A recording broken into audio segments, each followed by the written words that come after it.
하나님께서 우리 태학영 형제님 부부를 일왕으로 보내주셔서 감사를 드립니다.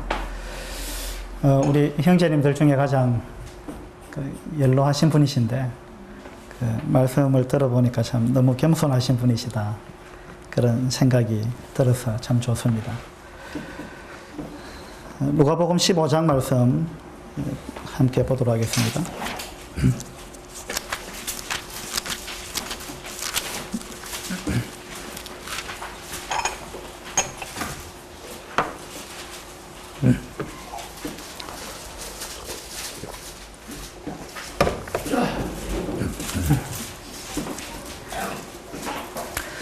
누가복음 15장 11절부터 제가 읽어드리겠습니다. 또 이르시되 어떤 사람에게 두 아들이 있는데 그 둘째가 아버지에게 말하되 아버지여 재산 중에서 내게 돌아올 분깃을 내게 주소서 하는지라. 아버지가 그 살림을 각각 나누어 주었더니 그 후 며칠이 안 되어 둘째 아들이 재물을 다 모아 가지고 먼 나라에 가 거기서 허랑방탕하여 그 재산을 낭비하더니 다 없앤 후 그 나라에 크게 흉년이 들어 그가 비로소 궁핍한지라. 가서 그 나라 백성 중 한 사람에게 붙여 사니 그가 그를 들로 보내어 돼지를 치게 하였는데 그가 돼지 먹는 쥐염 열매로 배를 채우고자 하되 주는 자가 없는지라. 이에 스스로 돌이켜 이르되 내 아버지에게는 양식이 풍족한 품꾼이 얼마나 많은가. 나는 여기서 줄여 죽는구나. 내가 일어나 아버지께 가서 이르기를 아버지, 내가 하늘과 아버지께 죄를 지어 사오니 지금부터는 아버지의 아들이라 일컬음을 감당하지 못하겠나이다. 나를 품꾼의 하나로 보소서 하리라 하고 이에 일어나서 아버지께로 돌아가니라. 아직도 거리가 먼데 아버지가 그를 보고 측은히 여겨 달려가 목을 안고 입을 맞추니 아들이 이르되 아버지, 내가 하늘과 아버지께 죄를 지어 사오니 지금부터는 아버지의 아들이라 일컬음을 감당하지 못하겠나이다 하나 아버지는 종들에게 이르되 제일 좋은 옷을 내어다가 입히고 손에 가락지를 끼우고 발에 신을 신기라. 그리고 살찐 송아지를 끌어다가 잡으라. 우리가 먹고 즐기자.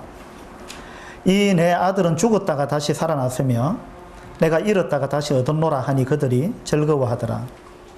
맏아들은 밭에 있다가 돌아와 집에 가까이 왔을 때에 풍악과 춤추는 소리를 듣고 한 종을 불러 이 무슨 일인가 물은데 대답하되 당신의 동생이 돌아왔음에 당신의 아버지가 건강한 그를 다시 맞아들이게 됨으로 인하여 살찐 송아지를 잡았나이다 하니 그가 노하여 들어가고자 아니하거늘 아버지가 나와서 권한데 아버지께 대답하여 이르되 내가 여러 해 아버지를 섬겨 명을 어김이 없거늘 내게는 염소 새끼라도 주어 나와 내 벗으로 즐기게 하신 일이 없더니 아버지의 살림을 장녀들과 함께 삼켜버린 이 아들이 돌아오매 이를 위하여 살찐 송아지를 잡으셨나이다. 아버지가 이르되 예, 너는 항상 나와 함께 있으니 내 것이 다 내 것이로되 이 내 동생은 죽었다가 살아났으며 내가 잃었다가 얻었기로 우리가 즐거워하고 기뻐하는 것이 마땅하다 하니라. 지금 읽었던 이 누가복음 15장의 탕자의 비유 이야기는 우리 성도님들이 아마 잘 알고 계실 것입니다. 지난 2시간에 걸쳐서 우리는 이 누가복음 15장 말씀을 살펴봤습니다. 첫 시간에는 둘째 아들에 우리가 집중해서 말씀을 상고해봤고 또 둘째 시간은 큰 아들에 집중해서 말씀을 살펴봤습니다. 둘째 아들도 봤고 큰 아들도 봤으면 됐지 오늘 뭐 더 할 게 있느냐 그러실지 모르겠습니다만은 진짜 중요한 것이 하나가 남았습니다. 이 작은 아들은 아버지가 아직 살아 계시는데도 불구하고 아버지에게 유산을 내놓아라 그렇게 요구했고 그래서 그 유산을 받아가지고 되도록이면 아버지에게서 멀리 떨어진 곳에서 살고 싶어서 먼 나라로 갔습니다. 그래서 그곳에서 허랑방탕하게 살았고 자기가 가진 그 재산을 다 낭비해 버렸습니다. 그런데 중요한 것은 이 둘째 아들이 그 다음에 아버지께로 돌아왔다는 겁니다. 아버지의 재산을 다 탕진해버리고 아버지를 떠나서 먼 나라에 가서 살았지만은 그러나 결국은 아버지를 다시 생각하고 그가 아버지께로 돌아왔습니다. 아버지는 그 탕자를 극진히 영접했습니다. 이것은 바로 우리의 이야기입니다. 우리도 하나님 아버지를 버리고 떠나서 되도록이면 하나님 아버지하고 멀리 떨어져 살고 싶어가지고 그렇게 지냈던 사람들이고, 또 하나님 아버지가 주신 모든 것들 우리가 허랑방탕하게 다 낭비하면서 그렇게 살았던 사람들이었습니다. 그런데 우리가 공부할 때 우리는 하나님 아버지께로 돌아왔고, 우리는 두근거리는 마음으로, 조마조마한 마음으로 돌아왔는데, 아버지 하나님은 이 이야기에 나오는 아버지처럼 우리를 극진히 영접해 주셨습니다. 이 누가복음 15장에 나오는 탕자의 이야기 중에 둘째 아들 이야기는 바로 우리들의 이야기였습니다. 그리고 이제 맏아들은, 처음에는 이 이야기를 읽고 둘째 아들에 우리가 집중하기 쉬운데, 저는 이 말씀을 묵상하다가 둘째 아들보다는 큰 아들에 더 집중하게 됐습니다. 그리고 큰 아들이야말로 둘째 아들보다 더 탕자다 라는 것을 깨닫게 되었고, 지난 주에 말씀을 드렸습니다. 큰 아들은 둘째 아들보다 더 탕자입니다. 큰 아들은 집을 나갔지만은, 둘째 아들은 집을 나갔지만은 큰 아들은 집 안에 있는 탕자였습니다. 그리고 둘째 아들이 돌아오니까 큰 아들이 집을 나가버린 거예요. 잔치가 벌어졌는데 큰 아들은 집에 지금 안 들어오는 것입니다. 둘째 아들이 돌아오니까 큰 아들이 나가버렸습니다. 그래서 아버지가 큰 아들을 데리러 나갔습니다. 그리고 권했습니다. 집으로 들어가자. 그랬는데 큰 아들은 안 들어갔습니다. 그리고 이 큰 아들은 자기 동생을 동생으로 인정하지 않고 있습니다. 동생이라고 부르질 않습니다. 30절에 보면은 이 아들 이렇게 이야기했습니다. 자기 동생으로 인정 안 하는 것입니다. 그리고 동생과 한 집에 살고 싶지 않다라는 생각을 이 큰아들은 갖고 있습니다.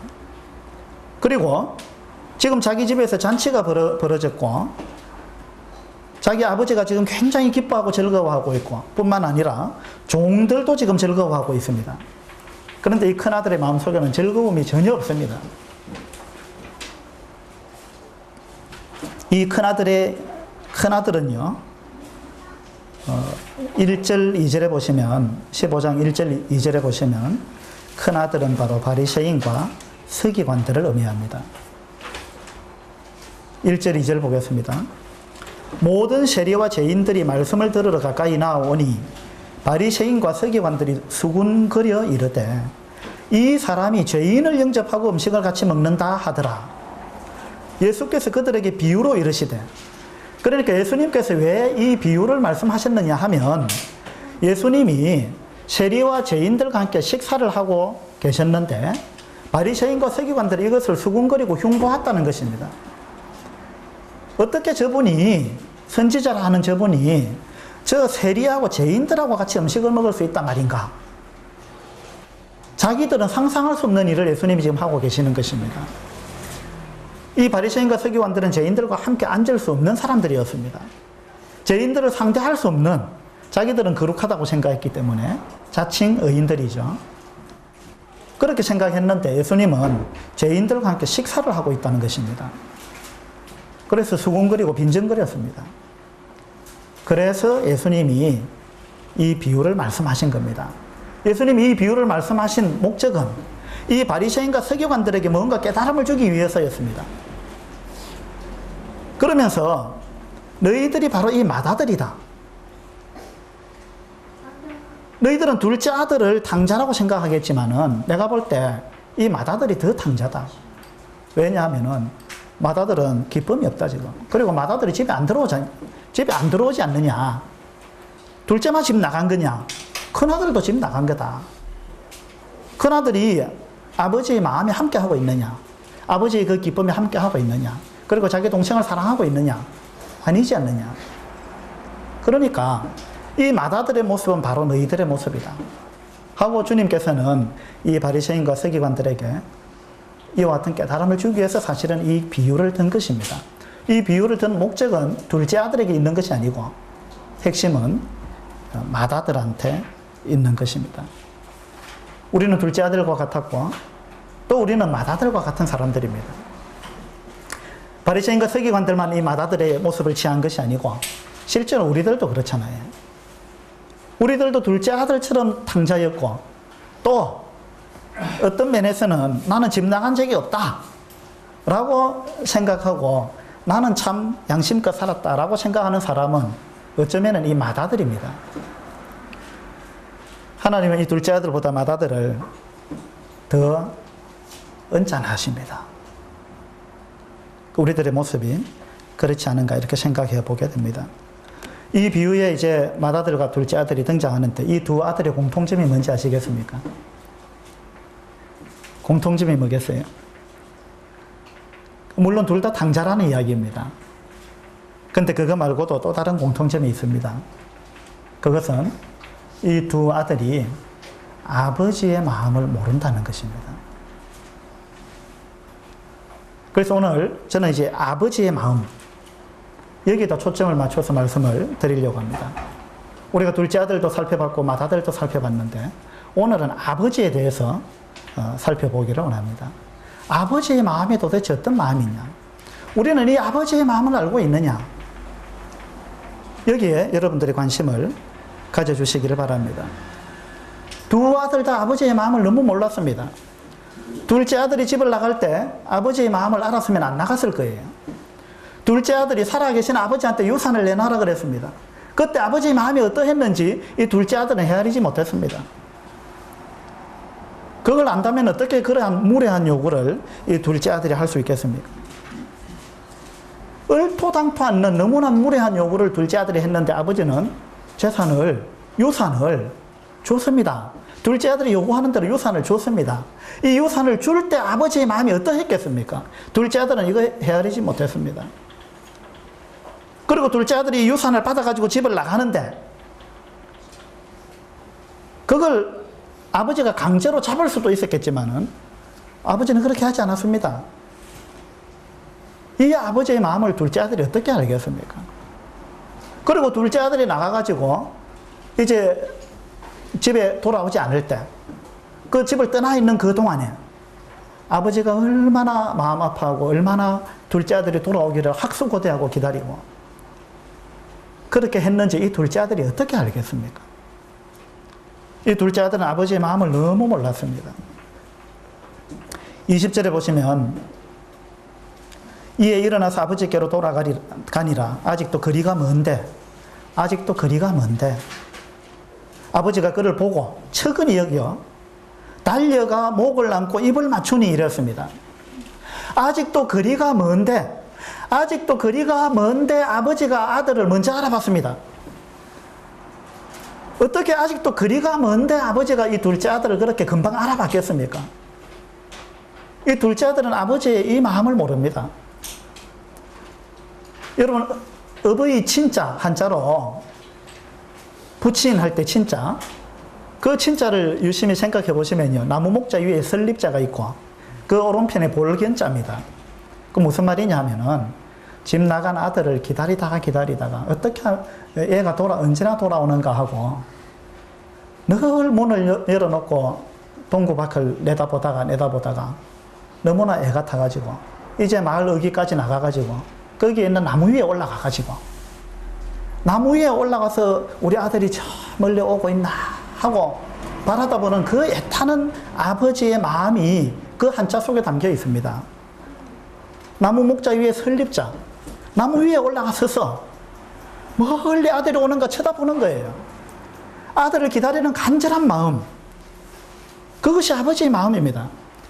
이 아버지가 그런 마음을 갖고 있었기 때문에 아직도 거리가 먼데 아들을 금방 알아봤습니다. 그리고 달려갔습니다. 이 둘째 아들이 어떻게 이 아버지의 마음을 알겠습니까? 이 둘째 아들은 돌아오면서 내가 아버지한테 가서 이 이야기를 해야지 하고 결심한 바가 있습니다. 무엇입니까? 내가 하늘과 아버지께 죄를 지었으니 이제 내가 아버지의 아들이라 일컬음을 내가 감당치 못하겠으니까 나를 이제 아들로 여기지 마시고 나를 종으로 여겨주십시오. 그 말을 하려고 생각하고 왔습니다. 그런데 그렇게 해서 이 말을 끄집어냈습니다. 이 말을 들을 때 아버지가 기뻐했겠습니까? 슬퍼했겠습니까? 그래, 네가 이제 주제를 좀 아는구나. 그래, 너는 오늘부터 내 종이다. 네가 어떻게 내 아들이라 할 수 있겠느냐. 아버지가 그렇게 생각했겠습니까? 이 둘째 아들은 아버지 마음 너무 모릅니다. 둘째 아들이 그렇게 이야기했을 때 아버지의 마음이 끊어질 듯 아플 것이라는, 내가 아버지에게 또 다른 상처를 입힌다는 사실을 이 둘째 아들은 몰랐습니다. 그것은 아버지를 위하는 말이 아니었습니다. 아버지를 더 슬프게 하는 것이고 아버지의 마음을 더 아프게 하는 것이었습니다. 여러분 그렇지 않으세요? 자식을 가진 부모들은 아마 이런 마음을 다 가질 거예요. 이 둘째 아들은 아버지의 마음을 너무나 모르는 사람이었습니다. 그는요, 아버지가 왜 잔치를 베풀었는지 몰랐습니다. 잔치를 왜 베풀었겠습니까? 아버지가 왜 잔치를 베풀었겠어요? 그가 돈을 많이 벌어와서 잔치 베풀었어요? 그가 출세를 해가지고 금이 환향했기 때문에 하나님이 지금 잔치 베푼 겁니까? 아니잖아요. 왜 잔치를 베풀었겠습니까? 격려하려고요? 아마 그런 차원도 있었을지 모르겠어요. 그러나 저는 그렇게 생각합니다. 이 아버지가 잔치 베푼 이유는요, 한 가지입니다. 그건 뭐냐? 둘째 아들이 돌아왔기 때문에. 다른 이유 없습니다. 돌아와서 기쁘다는 거예요. 네가 돌아온 것이, 네가 거지로 돌아왔든 어떻게 해서 돌아왔든 간에 돈을 벌어왔느냐, 뭐 빈털터리로 왔느냐, 그게 중요한 게 아니에요. 내가 너를 얼마나 기다렸는지 아느냐. 내가 네가 돌아오는 이 날을 얼마나 손꼽아 기다렸는지 아느냐. 네가 돌아온 그것만으로 나는 너무 기쁘다. 내가 네 얼굴을 보니까 너무 좋다. 너무 즐겁다. 단 한 가지 이유. 너무 좋았어. 아들을 보니까 너무 좋았어. 그래서 이 아버지는 잔치를 베풀었을 것입니다. 그런데 둘째 아들은 이 아버지의 마음을 모르는 겁니다. 여기도 지금 이 자녀들이 있잖아요. 여러분 부모의 마음을 오해하지 마십시오.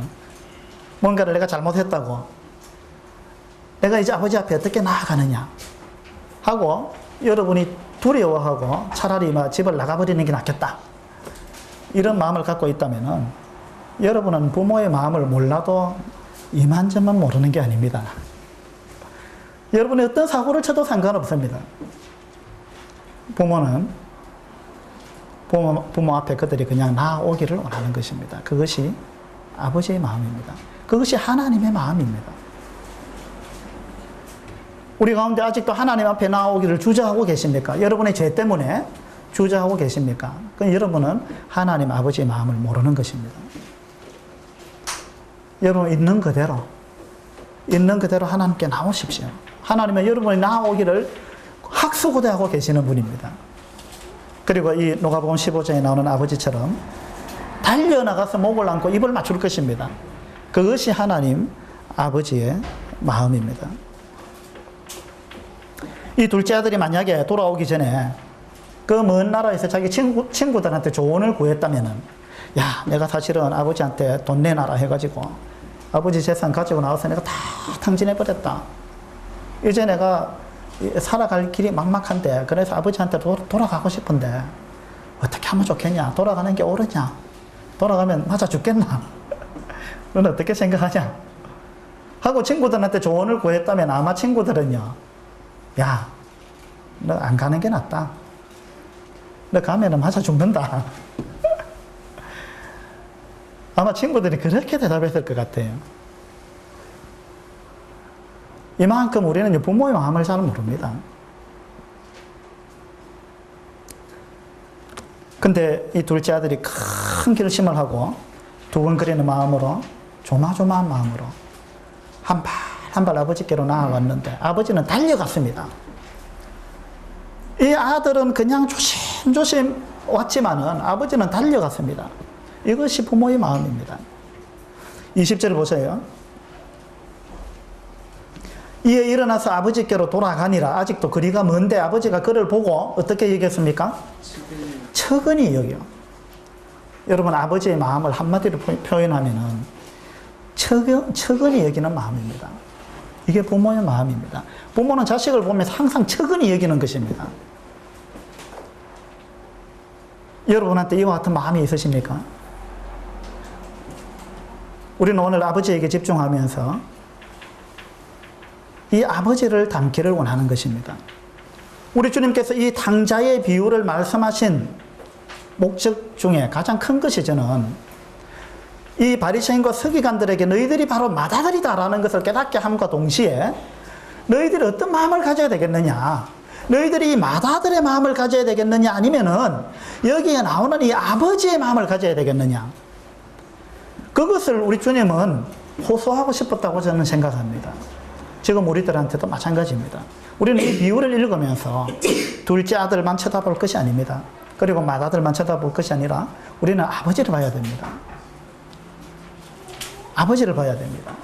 그리고 나는 이 아버지의 마음이 있는가? 나는 사람들을 측은히 여기는 마음이 있는가?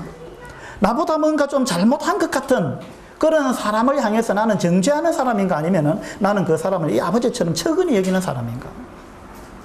여러분이 만약에 나보다 뭔가 좀 잘못한 사람 같은, 나보다 뭔가를 못하는 것 같고, 나보다 좀 더 죄인인 것 같고, 나보다 좀 더 신앙생활을 못하는 것 같고, 그런 사람들을 바라보면서 이 맏아들 같은 마음을 갖고 있다면은 여러분은 바리새인과 같은 사람입니다. 그러나 여러분이 그런 사람들을 쳐다보면서 측은히 여기는 마음이 있다면 여러분은 하나님 아버지의 마음을 가진 사람입니다. 여러분 어떤 사람이 되기를 원하십니까?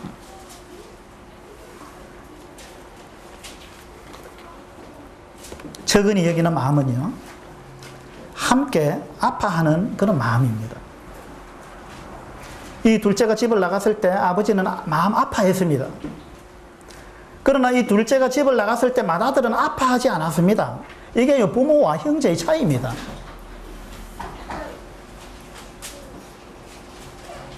둘째가 집을 나갔을 때 아버지는 굉장히 가슴을 앓았을 것이고, 부모들은 다 동감하는 이야기 아니겠어요? 이 둘째 아들이 집을 나가가지고 자기 가슴을 쥐어 박을 때, 이 둘째 아들이 자기 가슴을 한 번 쥐어 박을 때 아버지는 10번도 더 가슴을 찢었을 것입니다. 이것이 아버지의 마음입니다. 이것이 또 하나님의 마음입니다. 이 둘째 아들이 무겁고 천근 같은 이 발걸음으로 한 발자국 옮길 때 아버지는 10발자국 달려가는 분입니다. 이런 아버지의 마음을 오늘 우리가 발견하게 되기를 바랍니다. 이 둘째 아들은 아버지의 마음 너무 몰랐습니다. 큰아들 똑같습니다. 맏아들은 아버지의 마음을 알았느냐? 맏아들은 집을 나가지 않고 아버지와 함께 있었고 밭에서 열심히 일했던 사람입니다. 그렇다고 해서 이 맏아들이 아버지의 마음을 잘 알았느냐? 그건 아닙니다. 그죠? 25절에 보세요. 28절을 보겠습니다. 그가 노하여 들어가고자 하지 아니하거늘. 그는 이 맏아들은요, 둘째 아들이 돌아왔는데 노했다는 것입니다. 아버지가 노했습니까? 아니잖아요. 아버지는 기뻐했습니다. 아버지는 너무 기뻐가지고 지금 잔치를 벌였습니다. 살찐 송아지를 잡았습니다. 풍악을 올리고 지금 대대적인 잔치를 벌였습니다. 근데 이 맏아들은 아버지 마음을 지금 알고 있습니까? 전혀 모릅니다. 이 맏아들은 노했다 그랬습니다. 그리고 집에 안 들어가는 것입니다. 아버지의 마음과 너무나 동떨어져 있는 것입니다. 이 둘째 아들이 돌아왔는데 누가 먼저 발견했습니까? 맏아들이 발견했습니까? 아버지가 발견했습니까? 아버지가 발견했습니다. 왜냐하면 아버지는 기다렸다는 거예요. 맏아들은 그런 거 없었습니다. 맏아들은 자기 동생이 돌아오기를 기다렸느냐? 아니잖아요. 기다렸으면 지금 들어가야죠. 얼싸안아야죠. 함께 기뻐해야죠. 근데 그게 아니잖아요. 노했다 이 말은 네가 왜 왔느냐 이 말입니다. 네가 우리 재산 다 팔아먹고 네가 좀 내 눈에 안 보이면 좋겠는데 이거 뭐 때문에 꾸역꾸역 들어왔느냐? 나는 너를 동생으로 인정하기 싫다. 너는 우리 가족도 아니다. 이것이 맏아들의 마음이에요. 이 아버지는요, 둘째 아들보다 이 큰 아들의 이 마음 때문에 사실은 더 상처를 받는 것입니다. 누가 더 탕자입니까? 이 큰 아들은요, 아버지의 아픔을 이해하지 못할 뿐만 아니라 아버지가 왜 기뻐하는지 그것도 모릅니다. 둘째나 큰아들이나 간에 이 아버지의 마음을 너무 모르는 것입니다. 아버지는 지금 둘째 아들로 인해서 기뻐 어쩔 줄 모르고 있는데 이 맏아들은요, 기쁨보다는 오히려 둘째가 돌아온 것에 대해서 분노하고 있고 둘째를 향한 미움의 마음을 갖고 있는 것입니다. 여러분 마음속에 지금 누군가를 불쌍히 여기는 마음이 없다면, 처근히 여기는 마음이 없다면요, 여러분은 이 맏아들이고 여러분은 바리새인입니다. 여러분 마음속에 누구를 향해서 분노하고 있다면은, 또 여러분 마음속에 누구를 향해서 미운 생각이 지금 가득하다면은 여러분은 바로 이 맏아들입니다. 여러분 마음속에 누군가를 향해서 질투가 지금 일어나고 있다면은, 어쩌면은 맏아들은 지금 둘째를 질투하고 있는지 모릅니다. 아버지의 사랑을 막 독차지하는 것 같거든요. 내가 사랑을 받아야 되는데, 나는 열심히 일했는데, 그 생각이 있잖아요. 여러분도 어쩌면은 하나님, 나는 이만큼 했는데 나보다 못한 저 사람을 하나님 왜 저렇게 반깁니까? 그런 마음을 가지고 여러분이 하나님을 향해서 서운해하고 있거나, 어떤 성도를 향해서 서운해하거나, 교회를 향해서 서운한 마음을 품고 있거나, 또 어떤 성도를 향해서 질투하는 마음을 갖고 있다면 여러분은 이 맏아들이고 바리새인인 줄 아셔야 합니다. 여러분 하나님 아버지의 마음을 너무 모르는 것입니다. 주님께서 사랑하시고 위하여 죽으신 그 형제를 여러분이 동일하게 주님의 마음으로 사랑하지 않는다면 여러분은 이 맏아들이고 바리새인입니다.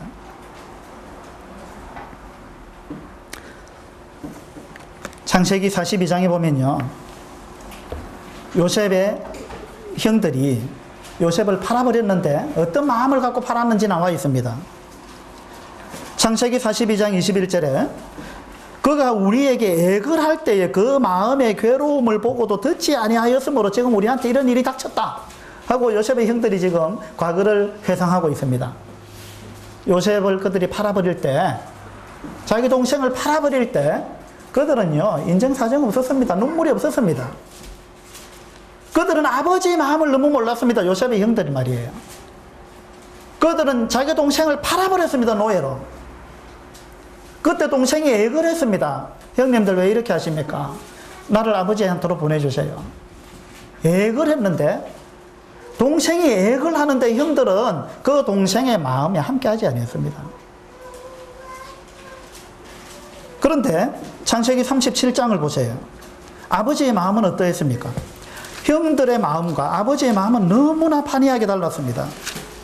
창세기 37장 33절입니다. 아버지가 그것을 알아보고 이르되 내 아들의 옷이라 악한 짐승이 그를 잡아먹었도다.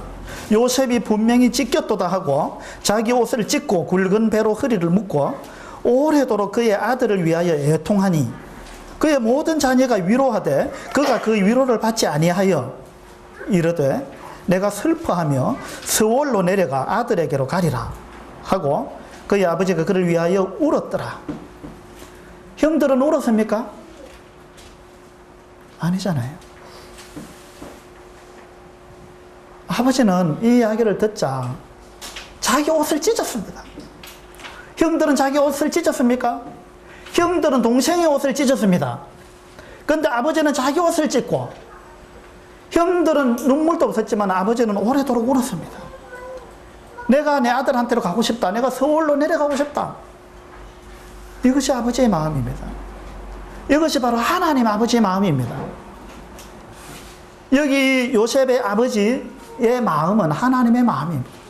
또 누가 보면 15장에 나오는 그 아버지는 바로 하나님을 의미하는 것입니다. 우리 주님이 왜 그 탕자의 비유를 말씀하셨느냐? 우리들에게 너무 이 하나님의 아버지의 마음이 없다는 것입니다. 너무나 우리는 하나님의 아버지의 마음을 모른다는 것입니다. 우리 마음속에 이 맏아들의 마음이 너무 크다는 거예요. 여러분 오늘 이 말씀을 들으시고 우리 아버지의 마음을 회복합시다. 우리 신앙생활의 목적이 무엇이겠습니까? 우리 신앙생활의 목표가 무엇입니까?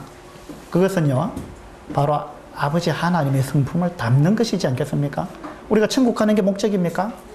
아니잖아요. 하나님 우리를 구원하신 것은 이제 더 이상 마다들처럼 살지 마라. 너희 아버지를 닮아라. 아버지의 마음을 제발 좀 가져라. 이것이 하나님께서 우리에게 간절히 원하는 마음일 것입니다.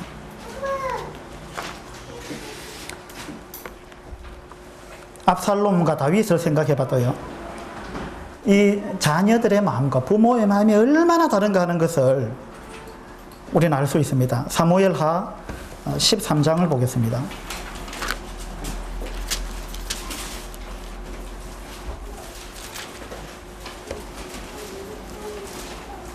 13장 37절입니다.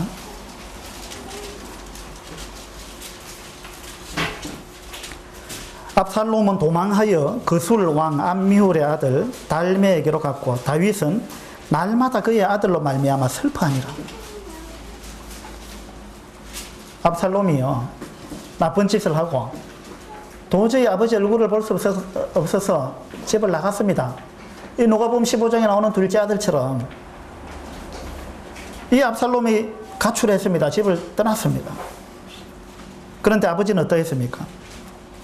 다윗은 날마다 그의 아들로 말미암아 슬퍼했다. 그렇게 기록하고 있습니다. 압살롬이 도망하여 그술로 가서 거기서 산지 3년이라 다윗 왕의 마음이 압살롬을 향하여 간절하니 3년이 지났습니다.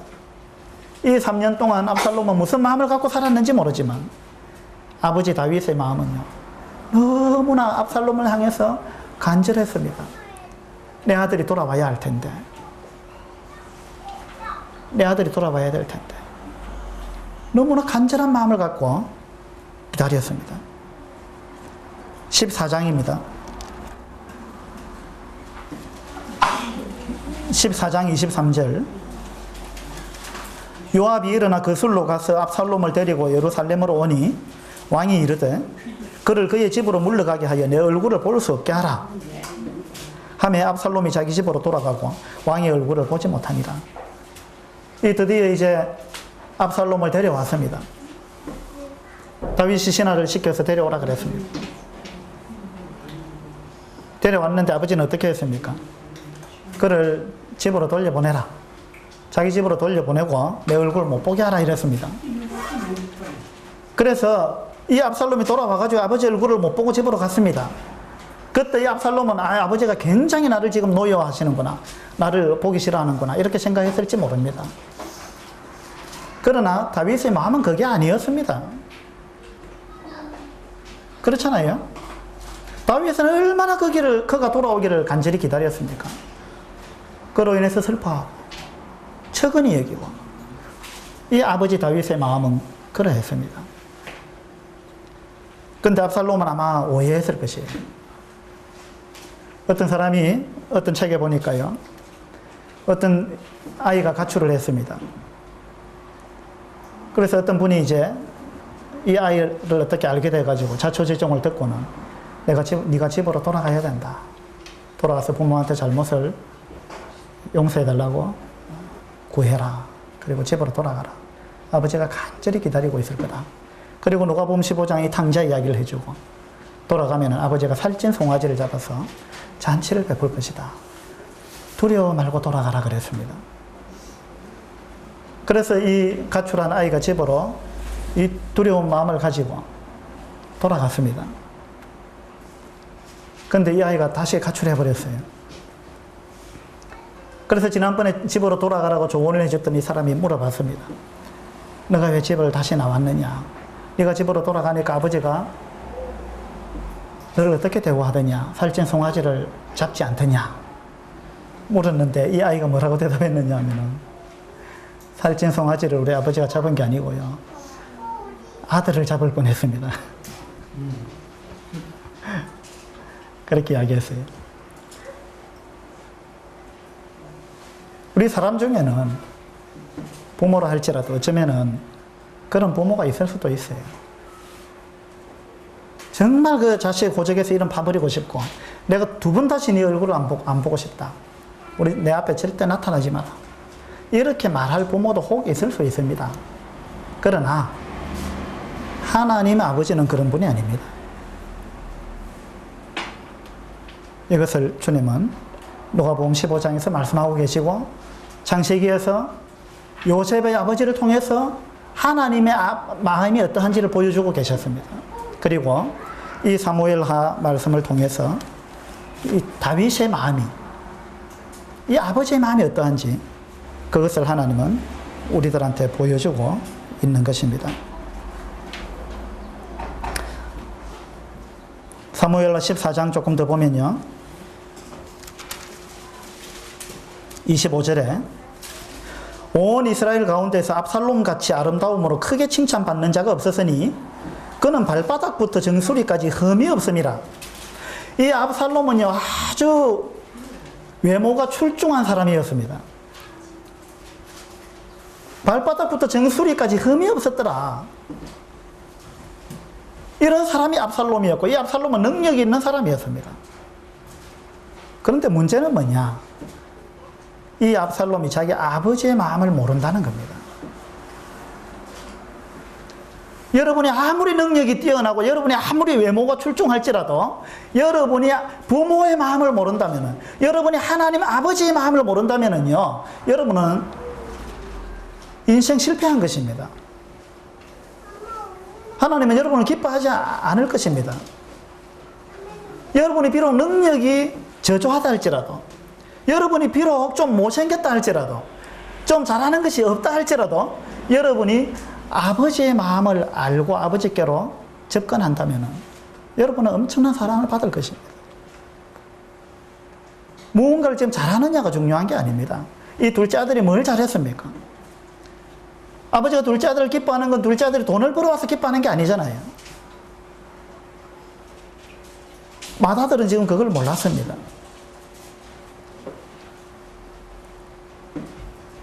이 압살롬은 아버지의 마음을 몰랐기 때문에 결국은요, 자기 아버지를 쫓아내고 자기가 왕이 되려고 했습니다.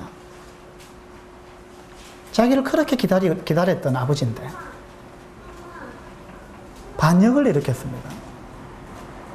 이 다윗이 맨발로요, 왕궁을 떠나면서 다윗은 울면서 갑니다.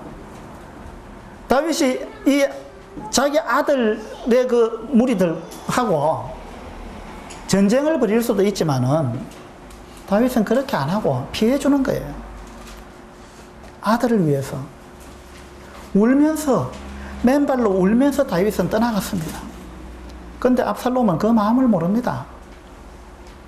그리고는 자기가 뭔가 그 힘을 장악하기 위해서 아버지 후궁들과 함께 그냥 백성들 앞에서 후궁들을 범하고 동침해버리는 이런 엄청난 일을 저질렀습니다. 자식이 아버지 앞에 해서는 안 되는, 있을 수 없는 일, 이런 일을 압살롬은 했습니다. 이 아버지의 마음을 너무 모르는 거예요. 그래가지고 나중에는 결국 이제 아버지의 군대와 아들의 군대가 결국은 이제 전투를 하게 됐는데, 다윗이부터 하는 게 뭡니까? 내 아들, 내 젊은 아들 압살롬을 너그럽게 대우하라. 내 아들 너그럽게 대우해라. 내 아들 죽이지 마라. 이것이 아버지의 마음이었습니다. 압살롬이 이 아버지의 마음을 알았겠습니까? 결국 전투 중에 자기 아들 죽어버렸습니다. 그리고 신하들이 와서 우리가 이겼다고 다윗한테 보고했을 때 다윗이 기뻐했습니까? 아니잖아요. 다윗은 자기 아들 때문에 슬퍼서 울었습니다. 식음을 전폐하고 다윗이 울었습니다. 내 아들 압살롬아, 내가 죽어야 되는데 왜 네가 죽었느냐. 그러면서 아버지 다윗은 자기 아들, 반역한 아들, 나쁜 짓 하고 가출했던 아들, 그 아들 때문에 다윗은 어쩔 줄 몰라 합니다. 이 미워서가 아니고 그 사랑하는 마음, 측은히 여기는 마음, 아들이 죽었다는 것 때문에 너무 그냥 마음이 아팠습니다. 내가 죽는 게 나았는데 왜 네가 죽었느냐. 이것이 다윗의 마음입니다. 하나님은 이 다윗의 마음을 통해서 하나님의 마음이 어떠한가를 우리들한테 보여주고 있는 것입니다. 아버지의 마음 없이 열심인 사람 하나님은 별로 좋아하지 않습니다. 좀 열심히 떨어지더라도 아버지의 마음을 이해하고 아버지의 마음에 함께하고 아버지의 마음을 배우는 사람, 그 사람을 하나님은 얼마나 원하겠습니까?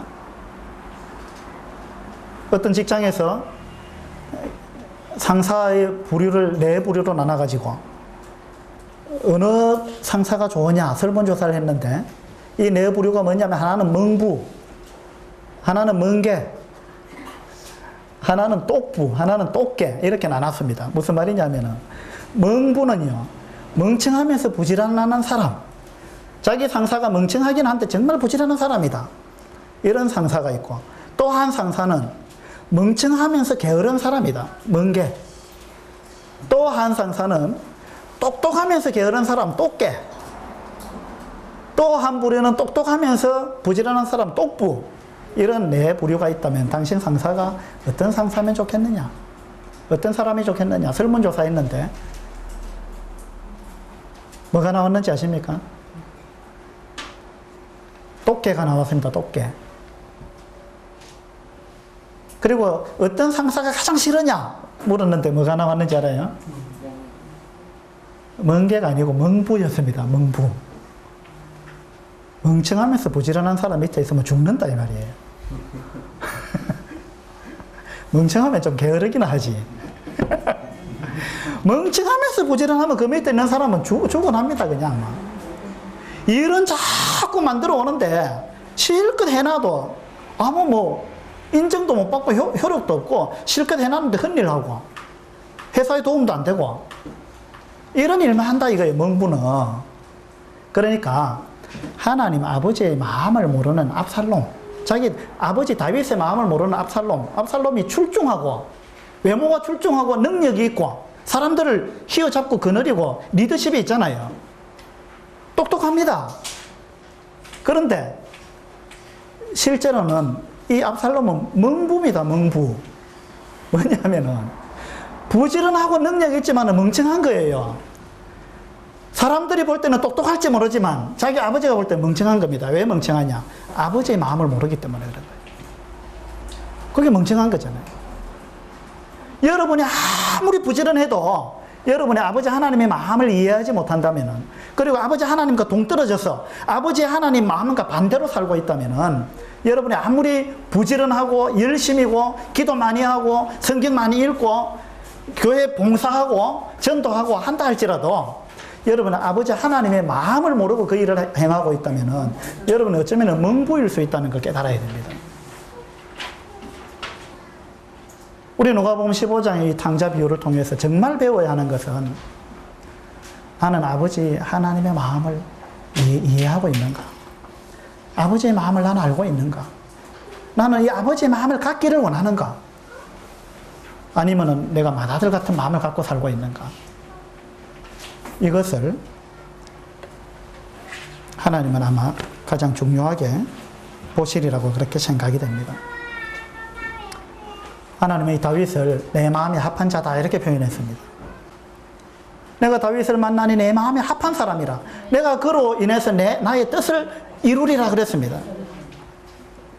여러분이 하나님 아버지의 마음을 갖고 있다면 하나님은 여러분을 정말 기뻐하실 것이고 여러분을 통해서 하나님의 뜻을 이루고자 할 것입니다. 그런데 여러분 마음속에 아버지의 마음을 이해하지 못하고 아버지의 마음이 없고 여러분들 마음속에 맏아들의 마음이 있다면 여러분은 하나님의 뜻을 이루는 사람이 아니고 하나님의 뜻에 방해가 되는 사람이 될 수 있습니다. 여러분 어떤 사람이 되기를 원합니까? 누가복음 15장에 탕자의 비유를 통해서 우리는 세 사람을 살펴봤습니다. 둘째 아들과 맏아들 그리고 아버지를 살펴봤습니다. 여러분은 어떤 사람입니까? 이 세 사람 중에 어떤 사람이에요? 여러분 어떤 사람이 되기를 원합니까? 여러분 이 아버지의 마음을 갖게 되기를 바랍니다. 아버지 마음을 배우시게 되기를 바랍니다. 이 아버지의 마음이 여러분 마음에 충만하게 되기를 원합니다. 그러면은 우리는 아버지와 함께 기뻐할 수 있습니다. 이 맏아들이 기뻐할 수 없었던 것은 아버지의 마음이 없었기 때문입니다. 맏아들은 일하면서도 기쁨이 없었습니다. 맏아들은 지금 집에서 잔치를 벌이고 종들도 기뻐하고 있는데 맏아들의 마음에는 기쁨이 없었습니다. 왜 그런 거예요? 아버지의 마음이 없기 때문에 그래요. 아버지의 마음을 모르기 때문에 그런 거예요. 여러분이 아버지의 마음을 배우지 못한다면 여러분도 맏아들처럼 힘들게 살 것이고 기쁨 없이 그렇게 살아갈 것이고 마음속에 미움과 분노와 질투와 이런 것들 갖고 여러분은 한평생을 살게 될 것입니다. 그런데 여러분의 아버지의 마음을 갖게 된다면, 아버지의 마음을 배우게 된다면 여러분 인생이 즐거울 것이고 여러분 인생은 잔치가 될 것입니다. 여러분 인생이 행복할 것입니다.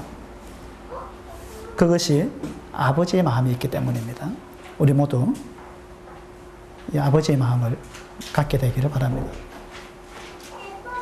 한 1분 시간 드릴 테니까 여러분 기도하시기 바랍니다. 하나님, 저에게 아버지의 마음을 주십시오. 제가 아버지의 마음을 갖기를 원합니다.